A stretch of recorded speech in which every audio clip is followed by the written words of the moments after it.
I've been caught, but I'm keeping on check.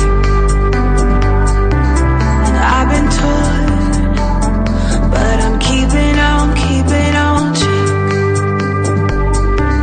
And I've been broken, but I'm keeping on check. Good afternoon, good evening. This is Dove Tusman, and you're back on Equal Footing. What an incredibly difficult month and a half this has been for the Jewish community globally, for the Palestinian community globally, and for everybody who wishes for peace on earth. Some of you know, listening to this program over time, that I have a foot in both worlds. I have a foot in the Orthodox world. We consider ourselves the family modern Orthodox, but I've been involved in various organizations with my brethren who consider themselves part of the mainstream Orthodox movement. And at the same time, based on my lived experience and my education and my circle of friends and loved ones, I also have a lot of friends in what I would call the progressive and secular Jewish world. And it's been particularly painful to see splits, especially on what I'll call the left, for lack of a better term, and kind of a splintering of unity at times around the reaction to the Israeli-Hamas conflict. And at the same time, it's encouraging also, because part of what we're about as a Jewish community is the free exchange of ideas. Doubt and questioning, as we've talked about so many times over the years in this program, is halachically, according to Jewish law, certainly according to Jewish wisdom and philosophy, at the very core of who we are as a community. And as we often say, I want to make clear that this show is not just for Jews. We welcome all listeners, and I think one of the things that we try to address in this show is the paucity of dialogue around Jewish wisdom as it pertains to the broader non-Jewish world. So welcome. If you're listening and you're non-Jewish, we want you to participate, not only listening, but calling in and sending us your thoughts. Now, to get back to the point, although the expression of doubt and exchange of ideas is at the core of who we are, when it comes to the reaction of the pogrom that occurred on October 7th, it seems to me that there is a greater need than ever for unity in our community. And one thing I think that we have all experienced and that brings about that unity in a painful way is the experience that we have of anti-Semitism. And on this one, I'm going to kind of get out of character a little bit. I'd really try on this show to keep it's called Equal Footing for a reason, to kind of really see the other point of view and to take on a position of devil's advocacy, even against my own beliefs.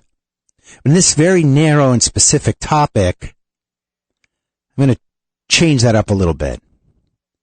I think there's no place ever for anti-Semitism.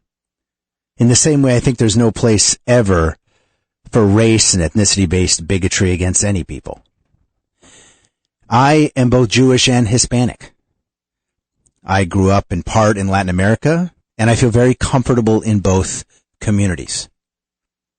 If I were out in, the New York professional or social scene, and someone makes a racist comment against Hispanics, I feel injured. And I'm also heartened by the fact that so many will immediately rally around me. Whether it's a Jewish sister or brother, a black sister or brother, another Hispanic sister or brother, there's no question. No one's going to say, wait a minute, that was okay. It was okay to call that guy a spick. I've been called a spick a number of times in my life. It's a little bit of an outdated slur at this point, but I've also been subject to all sorts of anti-Hispanic bigotry over my life. And I've had other people intervene when they've heard it. But it's been different when I've been subject to anti-Semitism. And as someone who can pass, if I'm not wearing my kippah You wouldn't necessarily know that I was Jewish. Contextually, you would. But if I'm in a different scene and setting, you wouldn't. And so I have been subject to, when I have been clearly and visibly Jewish, and then I've been a percipient witness to many times, many more times, when I haven't been visibly and clearly Jewish, a percipient witness to rampant anti-Semitism. So many times I've been sitting on an airplane, in a business meeting, even on a conference call, where things would be recorded. You think people would be a little more recalcitrant in that setting. In a social setting, at a bar, at a party, and heard people make comments about Jews in their midst. Often the comments have, snarky tropes about money or appearance or ways of thinking or ways of speaking, ways of being. In the business context, it's often about the negotiating tactic, this rampant millennia-old trope about greediness. I can't even recount the number of times I've heard that type of stuff. I'm not proud in saying that I don't always intervene. I have sometimes, if I'm in the right mood, if I feel the right support system around me, or if I'm feeling particularly courageous. Many times I haven't. Many times I've stayed silent and stewed on it. Maybe made a mental note to not do business with that person. But over the last 5 weeks, I've been reflecting on the times where I've been subject to or witness to anti-Semitism, sharing with others their experiences, and getting madder and madder. I even have family members who would disagree with me when I say there is no difference between racism against a black person and anti-Semitism. There is no difference in with respect to Islamophobia, ethnocentrism, and racism against an Islamic person and anti-Semitism. There is no substantial difference. Racism against a Hispanic person and anti-Semitism. But why is it that anti-Semitism still, in the evolved Western countries, is more acceptable? Why can you still get away with it? Last year we did a couple of shows in the criminal justice system. And I talked about one of the kind of the stereotypes that exist and often it's a butt of jokes, kind of the idea that people that are incarcerated get raped. Kind of the joke about, bending over in the shower, that type of stuff. I don't think it's funny. I've said that a couple times in this show. Why is that joke still okay?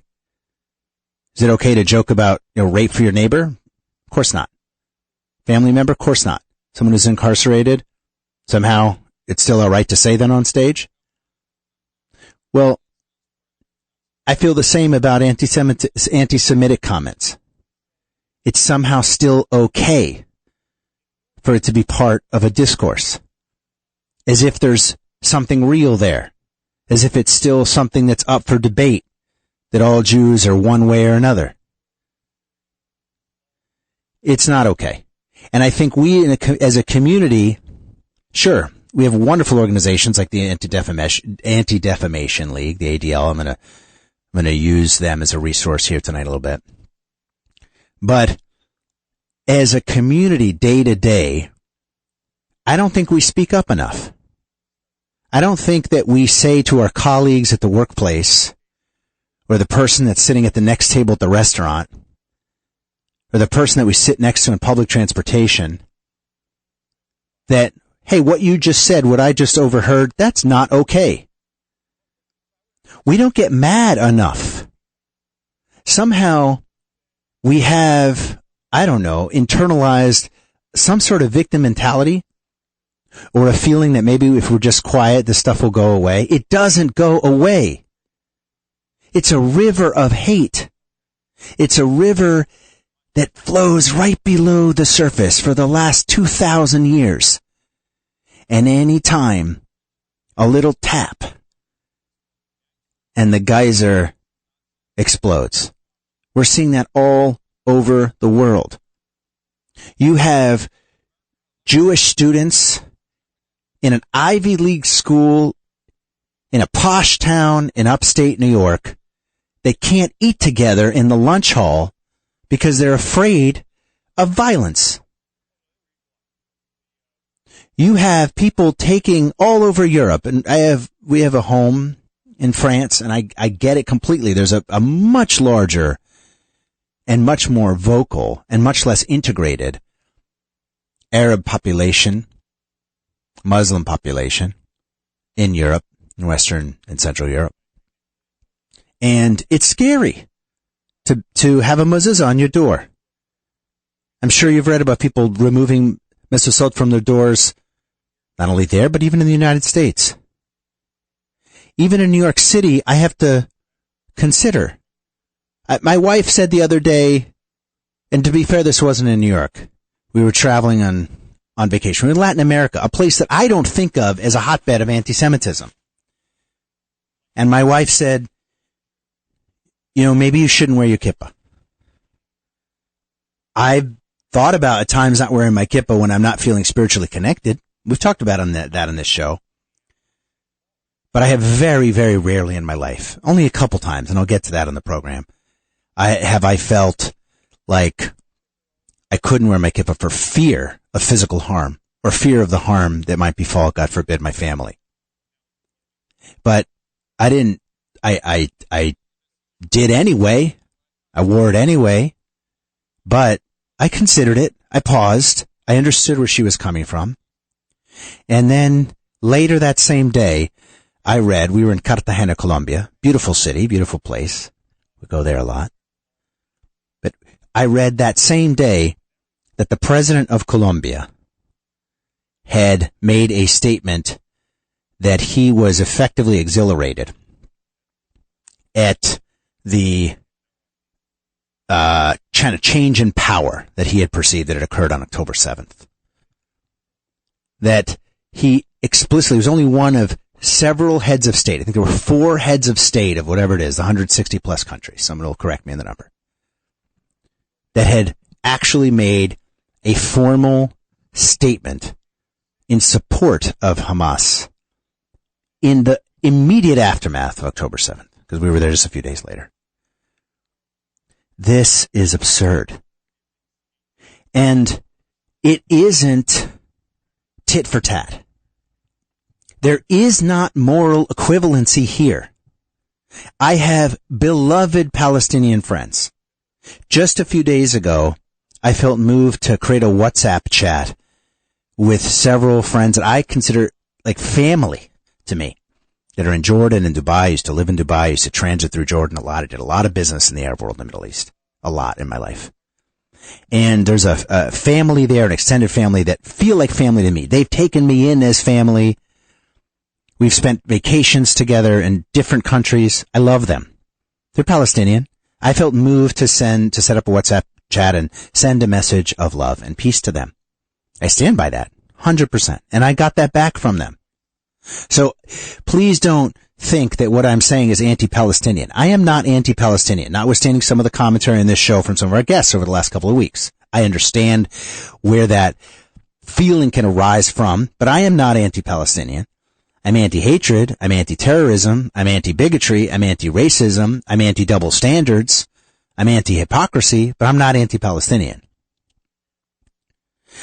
However, it is relevant to note, this is an issue around collective responsibility that we talked about last week in a title, by the way, of the show that interesting. I won't go down this parenthetical right now. I want to talk about what happened when we did our last show called Sodom, Gomorrah, ... and Gaza, biblical lessons about the destruction of cities. And just the social media blast and the reaction to that was interesting. But getting back to the point, We talked about collective responsibility, and there is collective responsibility. Every community has collective responsibility. The South, antebellum, and in the Reconstruction years, in the Jim Crow years in the United States, had collective responsibility for systemic, slavery and then systemic racism and oppression.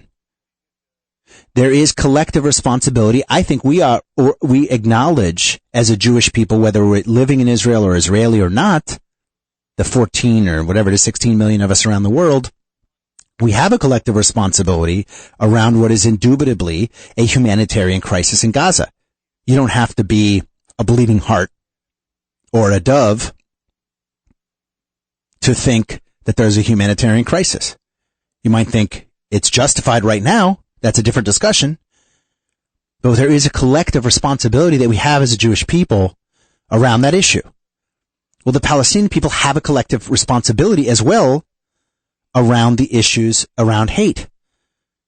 And in terms of my moral equivalency point, the ratio of hate crimes in the United States, this window, by the way, is even more stark, meaning this window of the last 5 weeks. But over the last 30 years, around which the data has been tabulated with reasonable reliability by the Department of Justice at the federal level in the United States, the ratio of hate crimes against Jews versus hate crimes against Muslims, and this is through the period of 9/11, the ratio is 20-1.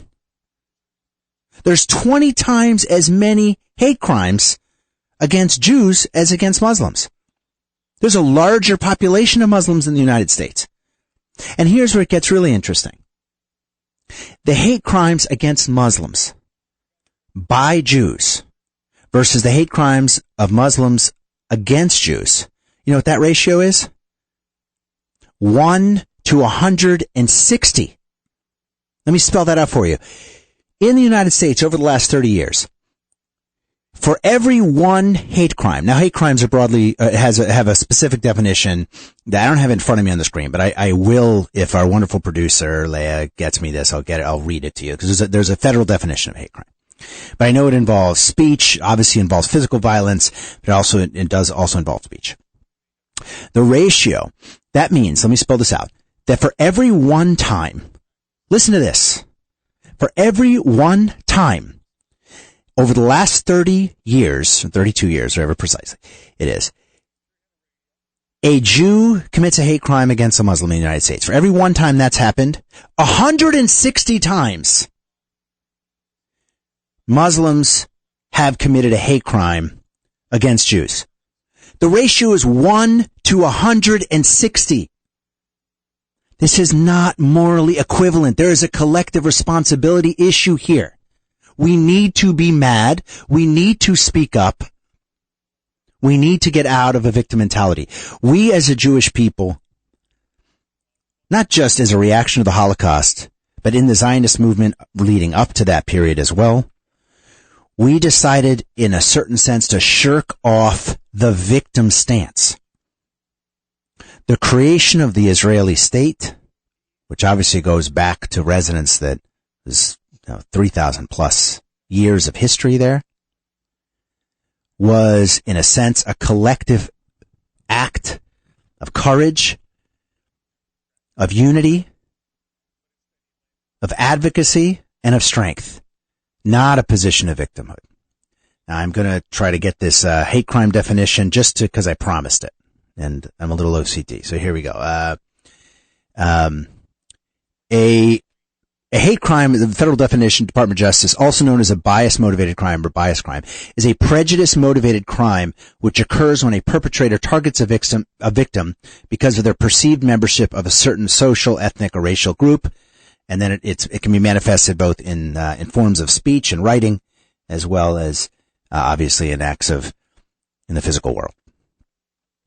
Okay, the moral equivalency thing has me hot and bothered.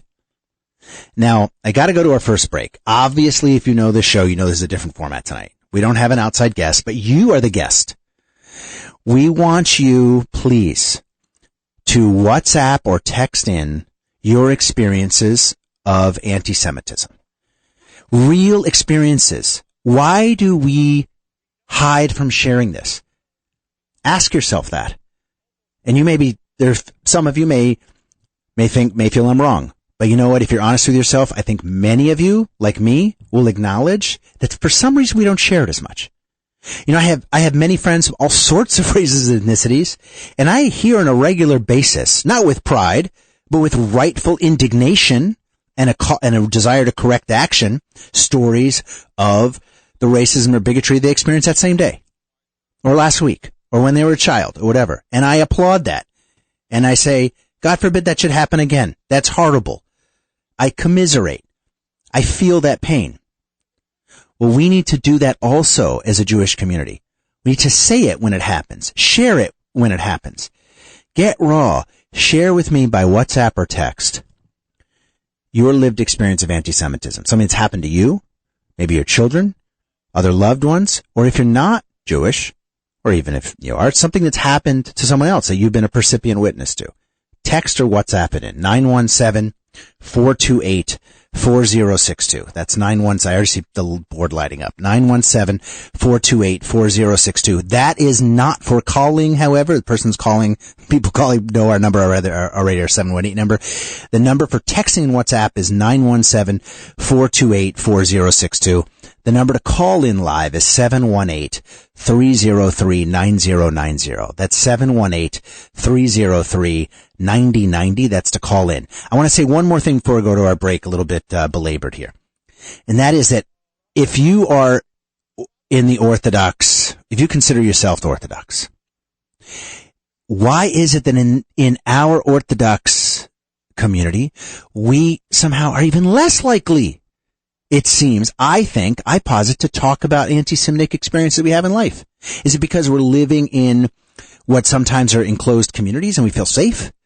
Is it because we already feel that we're perceived as so Jewish from non-Jews that we don't need to kind of make it a point? I don't know what it is, but we seem to even be more recalcitrant to sharing. Share with me tonight. You are the guest tonight. We're going to take our first break, but again, the number to text or WhatsApp in an experience is your experience of anti-Semitism, 917-428-4062, and to call in live, 718-303-9090.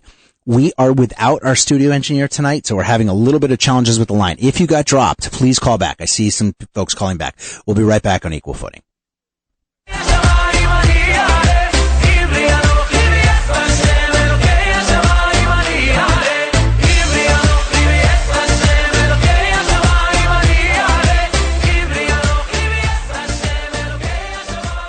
Equal Footing has been brought to you for years by Mechanical Art Capital. Mechanical Art Capital is a wonderful overnight max 2-day financing source for watches. You can get money overnight for your watch collection, or if you're a watch or jewelry dealer, for your inventory. It is very easy. It is halachically sound. You do not need to borrow money. Your inventory is bought at a decent price, then you have an opportunity to buy it back within a year. Mechanical Art Capital. You got a few ways to contact them if you want their easy, quick, reasonable cost money for your watch collection or your watch inventory. You can go to their app on your smartphone, Android or iPhone. You got to put in 3 words: Mechanical Art Capital. 3 words: Mechanical space art space capital. You can also go to their website, MechanicalArtCapital.com. Obviously with no spaces, you just write it out, MechanicalArtCapital.com. Or you can call them also. I'll give the number before we break on the ad. And that, when you download the app or you go to their website, you just quickly pop in some pictures or videos of your watches within a few hours. So in 3 or 4 hours, you will get a bid on the pricing, and then you can get your money the next day, 2 days max. So Mechanical Art Capital for quick, easy financing for your watch collection or your watch inventory, MechanicalArtCapital.com, or the phone number 833-209-0972. That's 833-209-0972. I've been caught, but I'm keeping on to. I've been told. You're back on Equal Footing. We are talking about the river of hate, of anti-Semitism that is right below the surface for 2,000 years. Okay, I'm going to give you you ready? This is a teaching moment. If you've been listening to this show for a long time, you know I'm a history buff. We've had some of the top professors in the world, some Jewish, some non-Jewish, academics, non-biased, talking about ancient history and Jewish and Christian early history. Elaine Pagels, from the chairman of the religion department at Princeton, David Weddle, Professor David Weddle, and others. I'm going to give you a rapid-fire history of anti-Semitism. You think you know it? Maybe you don't. You think anti-Semitism starts with the advent of Christianity? You're wrong. Anti-Semitism, which refers to prejudice or discrimination against Jews as individuals or as a group, started well before. What it was originally was a conflict over religious beliefs that has since evolved over the centuries and millennia into a systematic policy of political and economic and social isolation, exclusion, degradation, and even attempted annihilation, of course, in the pogroms and the Holocaust. But what it was originally was a prejudice against Jews for their monotheistic beliefs from many tribes in the region, in the Canaanite region, really rooted in our refusal to worship idols, which was seen as stubborn and resentful. Okay, the anti-Judaism, though, in the Christian era, and you gotta go into our SoundCloud or our other podcast libraries that are out there and check out some of these shows. It really begins on a lie. We know that Jews did not kill Jesus. In fact, Jesus' entire mishpacha were all Jewish. They were followers of John the Baptist, who was also Jewish. It wasn't until 60 years after Jesus Christ's death that you started to have the anti-Judaic stuff really in there. And that was after the Romans sacked Jerusalem for the second time. And that was really because you had to be underground if you were a Jew, because it was rightly seen as a guerrilla group that was working against the imperial power at the time. So then Christianity to kind of survive in its own community. I know there are a lot of people waiting on the line. We'll get to you in a minute. Christianity to survive as an early religion in the Roman period had to endorse an anti-Judaic stance, an anti-Semitic stance, not because the Jews killed Jesus. That was an overlaid story. There's a consensus in the academic community around that. You don't have to believe me about it. Basically read any unbiased, kind of credible source around, ancient religion.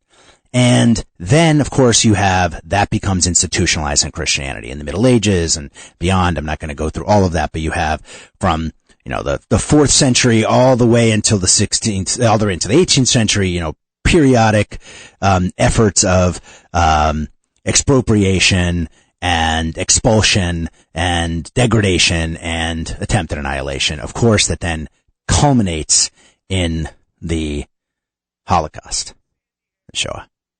So then you have what seems to be somewhat a reversal of fortunes for us as a community. But I would argue that river, that undercurrent of hate and anti-Semitism just gets pushed underground. There are more hate crimes. And then I am going to get to some of these callers. I'm sorry, by the way, if you're dropping a line or the board has been full, just, please, try again. But what do you think is the most frequent hate crime over the last year in the United States? You think it's against the black community? You think it's against the Hispanic community? Communities that represent, respectively something on the order of 10 times or 8 times the size of the Jewish community in the United States? You think it's maybe against the Asian community that also are a multiple, like a 3x multiple of the Jewish community?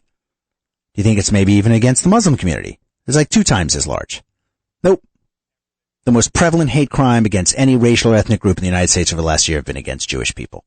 We represent less than 2% of the population. We're also therefore at most risk. All right. Getting myself into a tizzy. Let me see if I can take a caller here without dropping. God willing. Let's see. All right. Caller 3. I think this is Rifki from Borough Park. You're on the air. That's right, Rifki. Listen, it's so interesting to me that you brought up this subject, because I got a call this afternoon from my daughter, and she said, go on Borough Park 24. You'll see what's going on there. On 20th Avenue in Borough Park, there's a public school. When the students let out, they were walking on the avenue screaming hate against Jews. There's a children's store called Flamingo Baby. They were hanging around outside that store, and most of them were boys. It's really interesting. And they were hanging around there and making like motions. The people in the store were quivering. They were so scared because it's a big glass window. And they've had before where these students, with no relation to what's going on in Israel, earlier this year they broke the window. Now, you think the police do anything about it? Nothing. Yeah. Absolutely I was going to nothing. ask, how long did it take for the police to show up? They didn't show. There was a car that just stayed in front of the store, but didn't chase these kids away.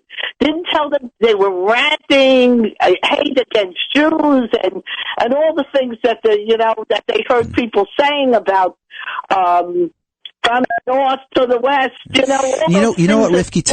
Tonight is the 93rd anniversary of Kristallnacht, which was that hateful day in 1938 when the German populace were brought into a frenzy and broke windows and killed people and dragged shopkeepers out of their shops. And we think, when I was studying this, I'm the grandson, Rifki, you probably know, listening to the show for some time, the eldest grandson of Holocaust survivors who now have passed in blessed memory, both my grandparents on my mother's side. And I remember listening to these stories and thinking, this will never they would always say never again, but I was like, you don't really need to say this is never going to happen again. But it's like, it feels like it's happening again right now, right in front of us in the United States. Right in front of us, And now, these kids in the public school, they don't even live in the neighborhood. Why doesn't somebody insist that when they're dismissed, they go straight home and not have protests in Borough Park? The people in the store, in this Flamingo Baby store, I was in the store once when the window was broken. I asked them what happened. They said a bunch of teenagers from the public school broke the window.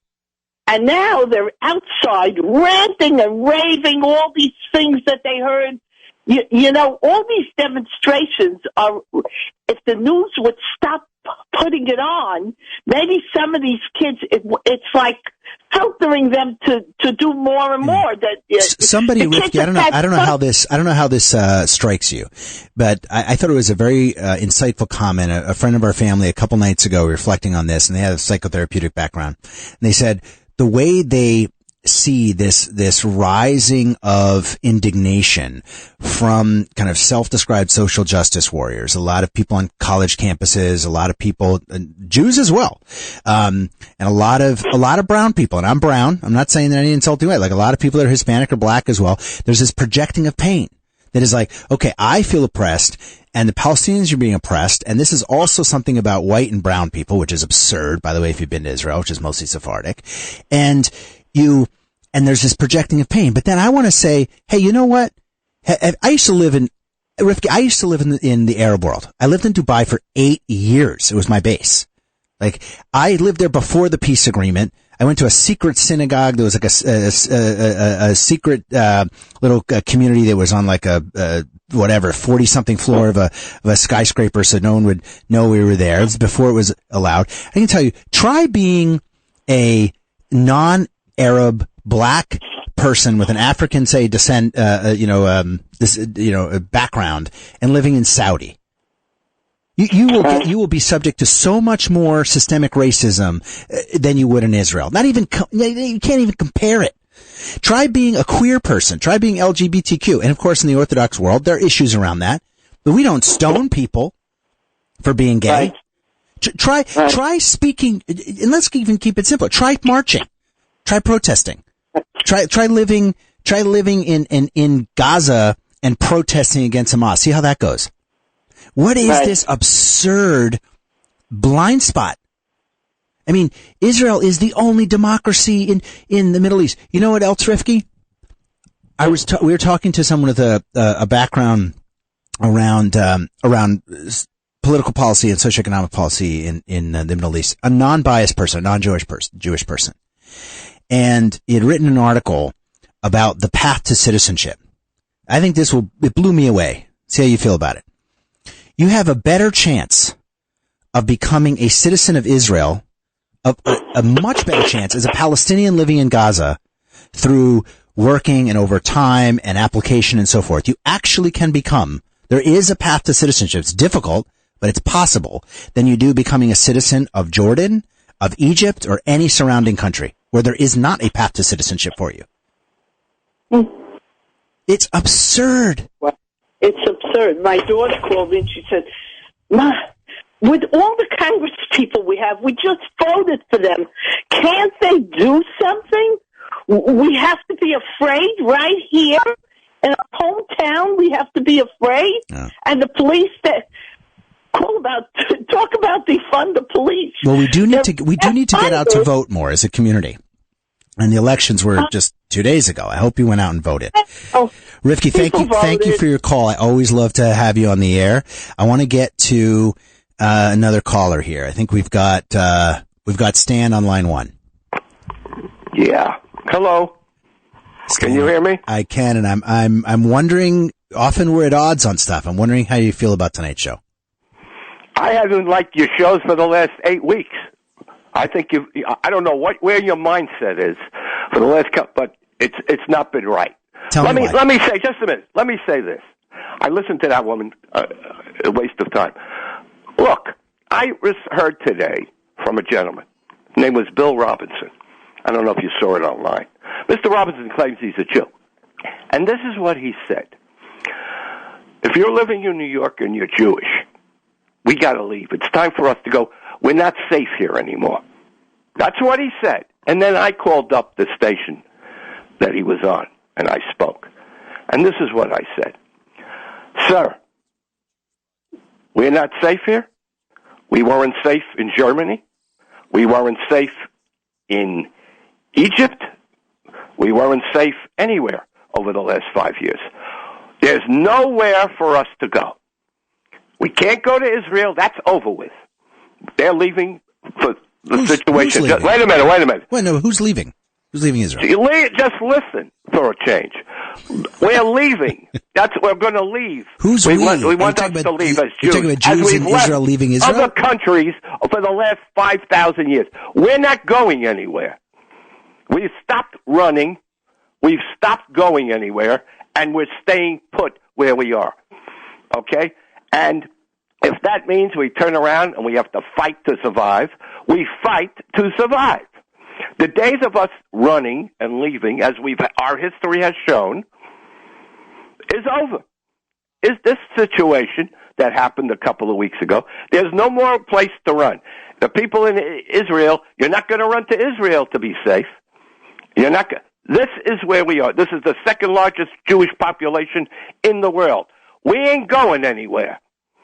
And if those who hate us, and there are Palestinians that hate us, want us dead, and I'm a liberal, by the way, want us dead, that ain't going to happen. So, okay? Stan, what are we disagreeing on? I have the same level of indignation. I also believe we don't have anywhere to go. Well, you're talking about that we don't react, that we don't think. Oh, I see. I worked for a company, so you're saying that I'm misunderstanding or underplaying the strong reaction we've had. Well, there is a reaction. Of course, there's been a reaction for 2,000 years. What are you talking about? You know what, Stan? You're out of touch with reality if you don't think. You travel the world, and you're a businessman, and you can run into situations, and then you leave because you don't live there or this or that.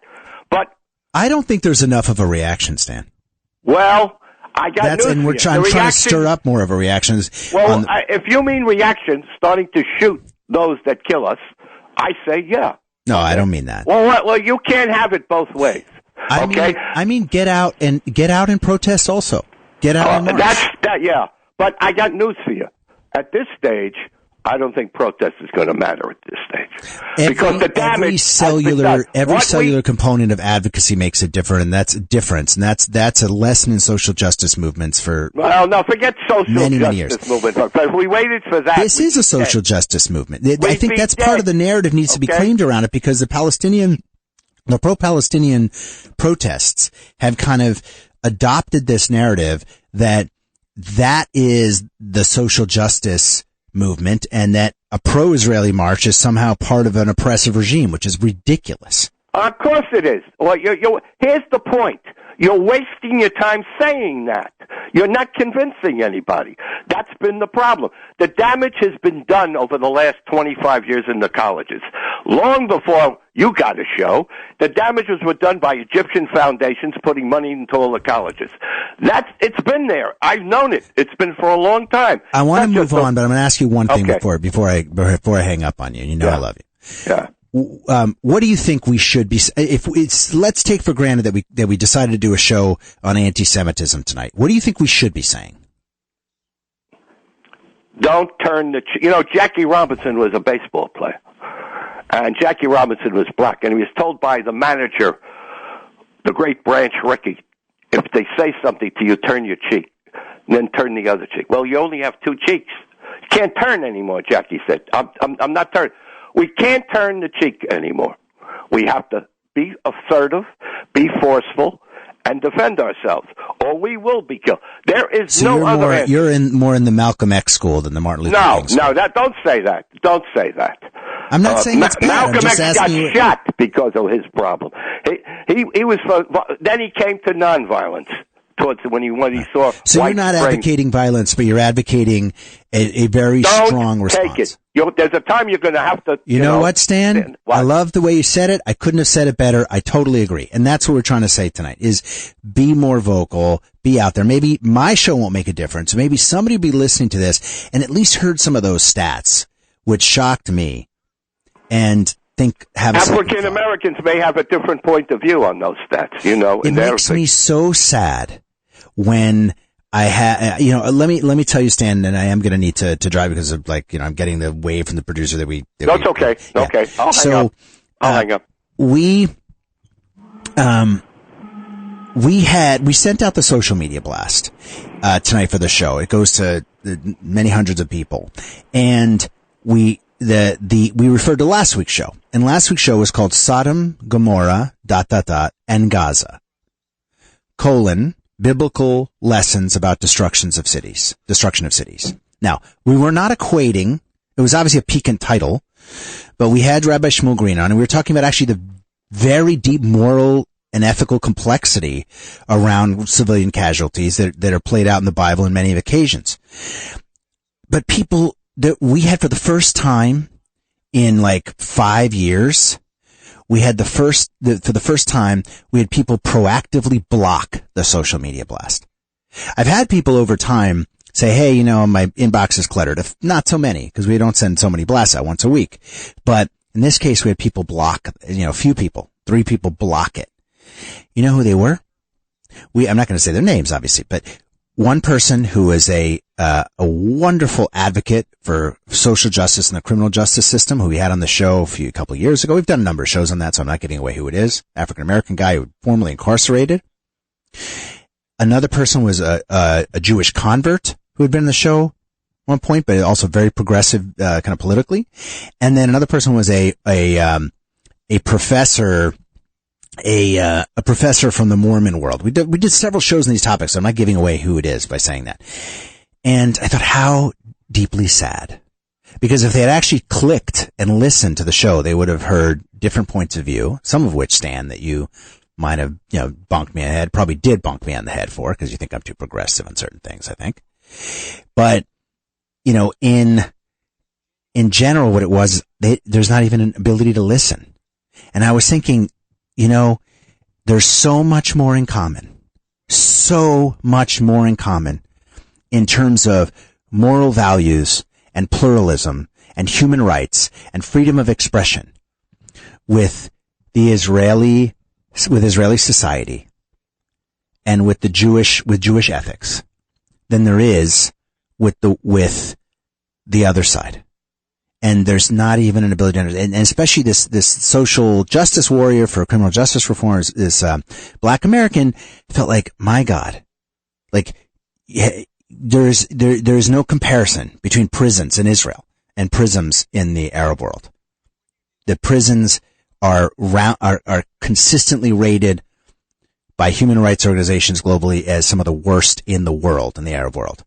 And Israeli prisons have a level of decency that consistently rate higher than the United States. Anyway, we have to take a break. I think, Stan, with hopefully I'm saying this with a reasonable dose of humility, that it is good to talk about this stuff, and hopefully at the margin it does make a difference. We'll be right back.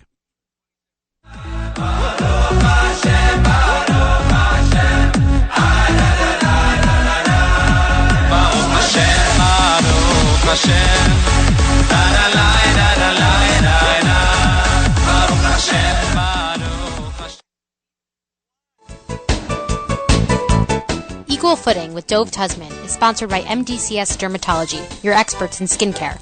With 2 Manhattan locations and 4 offices in Long Island, including Plainview and Commack, the dermatologists and skincare surgeons at MDCS are proud to be affiliated with the Albert Einstein College of Medicine and New York Presbyterian Hospital. So schedule your next skin exam in one of MDCS's convenient New York area locations. To make an appointment, go to www.mdcs.live or call 212-661-DERM. That's 212-661-3376. You could even schedule a virtual video visit with MDCS's board-certified dermatologists from the comfort and safety of your own home.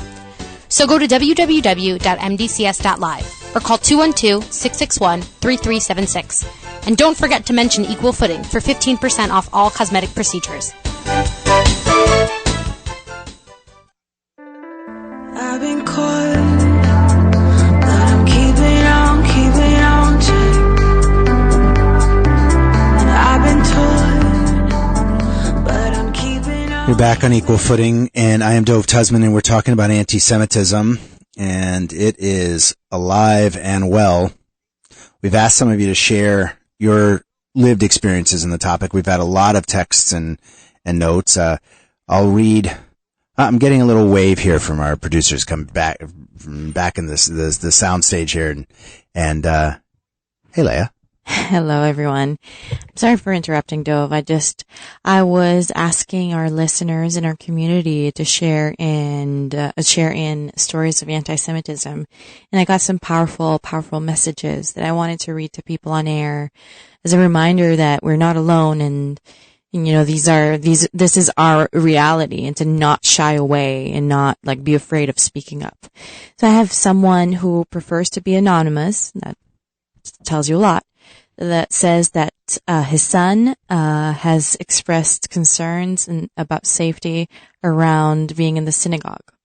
And then the stories of anti-Semitism across college campuses are also very concerning, where his other son, who's in a major university here, has been seeing a lot of many anti-Israel pro-Palestine protests on campus. They attended a pro-Israel rally while there last week. It was alarming how much ignorance was present at an institution like that. And I saw that one lay across the transom, and that's at the University of Michigan, which again, these are great schools, or one would think that this is not happening. Yeah. So sad. And we have another person add that they haven't had any personal stories of anti-Semitism, but because of this increased tension, they feel Jewish for the first time in their lives.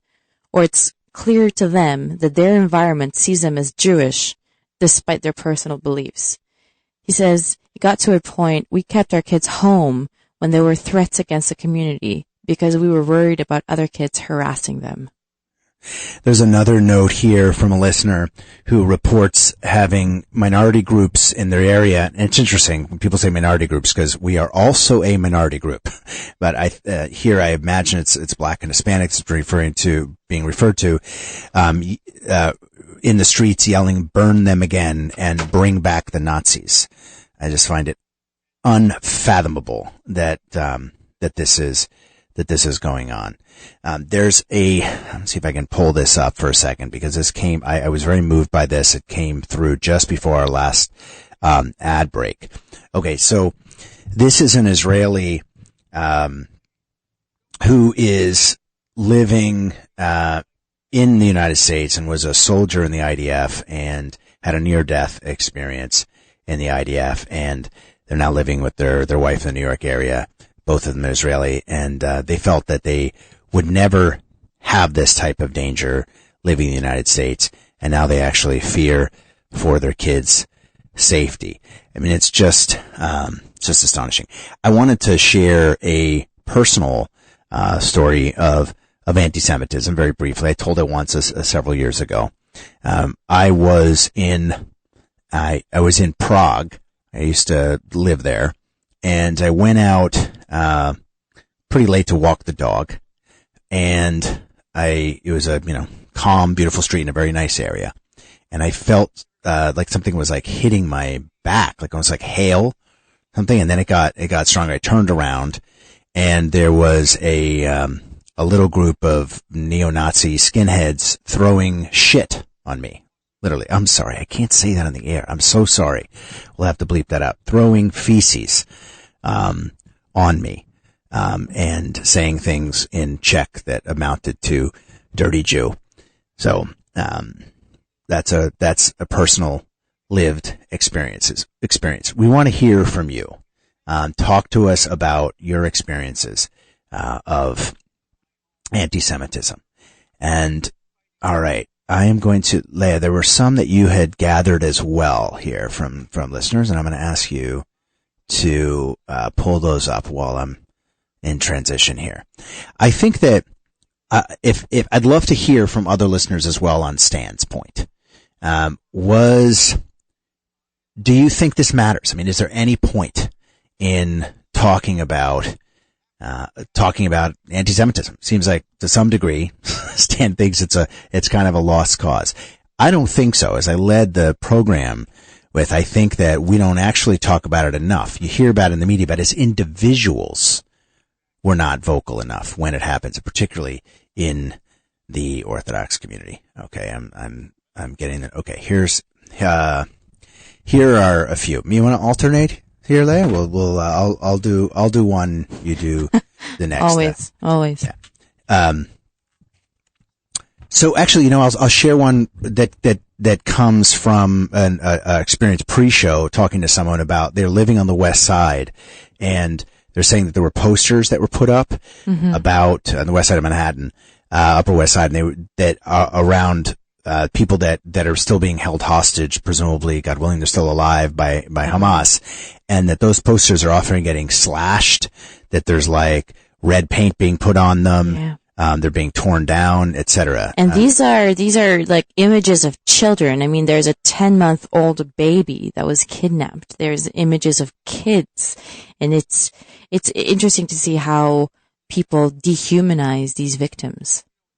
Anyway, you want to read? Yeah, I'll read one. I'm from Argentina, and our teacher gave us homework to write to Santa Claus, and I brought a big Hanukkah print. My teacher gave me a 0 for not writing to Santa Claus. I explained, I'm Jewish. I don't believe in Santa. I celebrate Hanukkah. All the students stood up and started bullying me, saying out loud that Santa does not come to my house because I killed Jesus. The teacher said absolutely nothing to the other kids. Yeah. Here's another one. We were learning about persuasive techniques, and we were drawing our own propaganda posters to show off what we learned. 3 kids created very detailed pro-Nazi posters, one of which expressed how amazing Hitler and his beliefs were. All 3 were put up on the walls for the rest of the year. Oh my God. I wish we knew there, like, when this happened, because we're asking you to share experiences across your life, not just, of course, over the last 5 weeks. Okay, here's another sharing from Massachusetts. When I was a freshman in gym class, 2 juniors in front of me were joking, quote unquote, about shooting Jewish people, saying they deserved it. A kid in the line next to us, was Jewish, and they pretended to shoot him, all of the class. They kept saying they should draw swastikas everywhere. I never really felt unsafe until that happened. You know what that reminds me of? When I was in 5th grade, I was briefly in a school in Western Massachusetts. It's interesting. This is also a Massachusetts sharing that I just read. And I was sitting in the back of the bus with a kid named Ori Hillel. And my understanding is that, in blessed memory, he later died in the line of service in the IDF many years later. And there was a big bully. His name was Chris. He was like twice either of our size. I was a skinny little kid, and Ori was as well. And he was calling us dirty Jews. I've heard that several times in my life. Maybe because I'm Jewish and brown. I don't know. And I was scared. I won't say the word. I was scared something-less. And this little kid, Ori, who was a year younger than me, if I recall correctly, smaller than me, stood up, opened the emergency door, in the back of the school buses. Thankfully, we weren't going very fast, but we were on the road, and managed to push this bully out the back of the bus. He was hurt. He was fine, but I don't know, Stan, if that counts for the type of reaction that you think we should have, but that's a real life experience. All right. You want to do the next one? Yeah, another one that really, was really painful to me. Because, when there's when Jewish families are in minority, for example, there's one, that shares a story in Oklahoma. As one of the few Jewish families in Oklahoma, we would regularly wake up in our yard being completely covered in KKK recruitment flyers. In middle school, someone drew a swastika. KKK is the Ku Klux Klan. In middle school, someone drew a swastika on my locker for the first time. Most definitely not the last. I asked for it to be removed and was ignored by administration. Then I was caught drawing over it with a Sharpie pen and was given 3 days in school suspension for graffiti. Yeah. The school stories scar us for life. And it's really interesting that there's a common thread here in some of these sharings. Here's another sharing of lived experience of anti-Semitism. I was in English class when I was basically swarmed by a bunch of kids calling me a Zionist slut, a kike, a Jewish whore, and I was told to go back to Auschwitz. A few days later, I found swastikas and gum in my locker. I'd never really feared for my safety as a Jew until this happened. To end with another story. When I was in my last year of primary school, a girl in my year group that I considered a friend told me she hated living in her area, an area with a large Hasidic Jewish population, because of the Jewish people, and that whenever she saw a Jewish person, she wanted to faint and felt like she was going to be sick. We were only 10 or 11. I just nodded, but I'd never felt so unsafe around my peers before. There are so many others we're not going to be able to get to on the air. There's a couple folks who have sharings around the kind of craziness after some of the Kanye West statements, whatever that was, a year or two ago. And we've talked about a couple years ago. We've talked about that on the show before. We think on this program that there is power in sharing, that we don't talk about it enough. Being the subject of anti-Semitic remarks or hate crimes is nothing to be ashamed of, but it is something to be angry about. And it's something that if we talk about more, that I think people, I believe, maybe naively, at the margin, will start to understand better our lived experience and understand the shared experiences that we have with our brothers and sisters from other communities that are also subject to bigotry and hate, including the Palestinian community. The genesis of this show, and we're going to have to wrap up, was seeing the videos of some of the marches in Michigan. We have a very strong Arab population, where they're saying for the river to the sea. And just these marches basically calling for the annihilation of not only Israel, but the Jewish people. This would never be allowed in the public square against any other racial, ethnic, or religious grouping in this country. This must stop. We must share. We must advocate better. Water of love, deep in the ground, but there ain't no water here to be found. Someday, baby, when the river runs free, it's gonna carry that water of love to me.